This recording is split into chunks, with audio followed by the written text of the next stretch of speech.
Terima kasih karena memilih channel ini. Sebelum kita mulakan video ini, sila pertimbangkan untuk menekan butang like, share, dan subscribe, dan aktifkan butang lonceng Anda agar Anda sentiasa mendapat info-info percuma pada setiap hari dari channel kami. Dan tinggalkan komen Anda karena komen Anda amatlah dihargai. Terima kasih.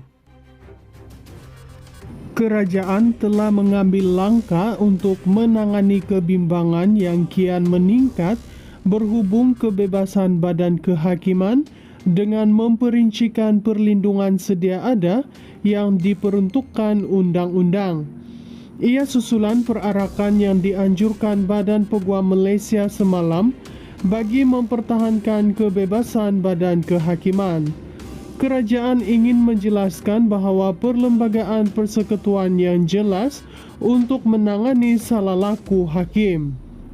Kata Menteri di Jabatan Perdana Menteri, Undang-Undang dan Reformasi Institusi Azalina Othman Said dalam kenyataan hari ini.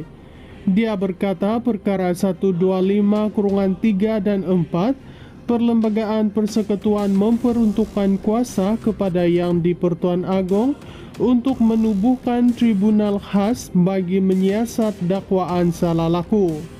Menurutnya, hakim yang sedang disiasat boleh digantung tugas atas nasihat Perdana Menteri selepas berunding dengan Ketua Hakim Negara. Selain itu, perkara 125/3E memperuntukkan kuasa kepada Ketua Hakim Negara untuk merujuk sebarang pelanggaran etika kepada Jawatan Kuasa Etika Kehakiman yang ditubuhkan di bawah Akta Jawatan Kuasa Etika Hakim 2010, Akta 703. Perkara 125/3B pula membolehkan penetapan kod etika bertulis bagi menetapkan piawaian tinggi kelakuan dan integriti hakim. Judges Code of Ethics 2009 PUB 201/2009 yang telah berkuat kuasa sejak 1 Julai 2009 turut menjadi rujukan penting untuk menetapkan standard tingkah laku hakim secara jelas dan berlandaskan undang-undang, kata Azalina dalam kenyataan hari ini. Kerajaan telah mengambil langkah untuk menangani kebimbangan yang kian meningkat berhubung kebebasan badan kehakiman dengan memperincikan perlindungan sedia ada yang diperuntukkan undang-undang.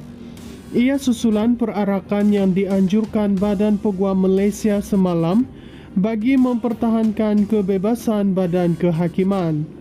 Kerajaan ingin menjelaskan bahawa perlembagaan persekutuan yang jelas untuk menangani salah laku hakim.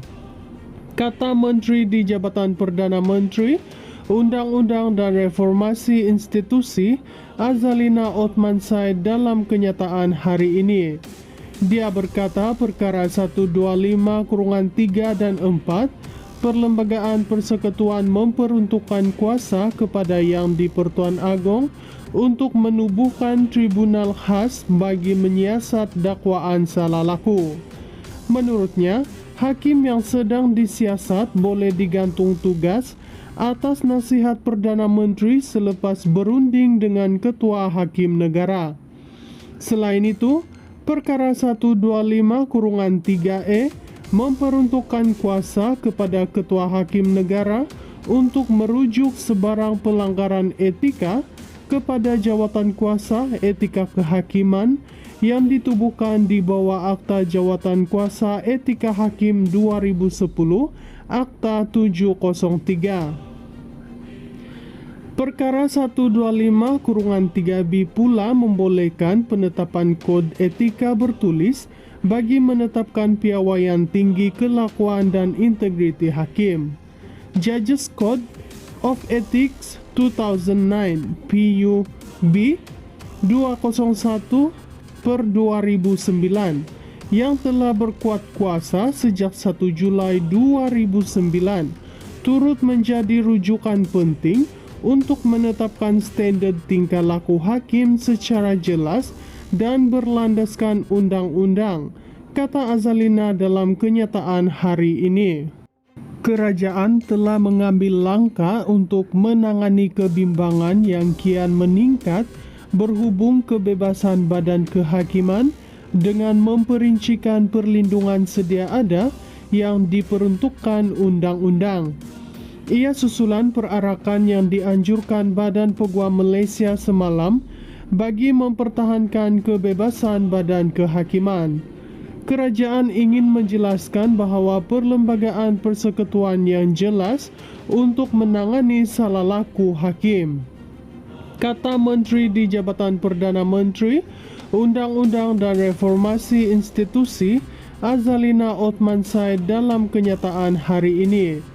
Dia berkata perkara 125/3 dan 4, Perlembagaan Persekutuan memperuntukkan kuasa kepada Yang di-Pertuan Agong untuk menubuhkan tribunal khas bagi menyiasat dakwaan salah laku. Menurutnya, hakim yang sedang disiasat boleh digantung tugas atas nasihat Perdana Menteri selepas berunding dengan Ketua Hakim Negara. Selain itu, perkara 125/3E memperuntukkan kuasa kepada Ketua Hakim Negara untuk merujuk sebarang pelanggaran etika kepada Jawatan Kuasa Etika Kehakiman yang ditubuhkan di bawah Akta Jawatan Kuasa Etika Hakim 2010, Akta 703. Perkara 125/3B pula membolehkan penetapan kod etika bertulis bagi menetapkan piawaian tinggi kelakuan dan integriti hakim. Judges Code of Ethics 2009 PUB 201/2009 yang telah berkuat kuasa sejak 1 Julai 2009 turut menjadi rujukan penting untuk menetapkan standard tingkah laku hakim secara jelas dan berlandaskan undang-undang, kata Azalina dalam kenyataan hari ini. Kerajaan telah mengambil langkah untuk menangani kebimbangan yang kian meningkat berhubung kebebasan badan kehakiman dengan memperincikan perlindungan sedia ada yang diperuntukkan undang-undang. Ia susulan perarakan yang dianjurkan Badan Peguam Malaysia semalam bagi mempertahankan kebebasan badan kehakiman. Kerajaan ingin menjelaskan bahawa perlembagaan persekutuan yang jelas untuk menangani salah laku hakim.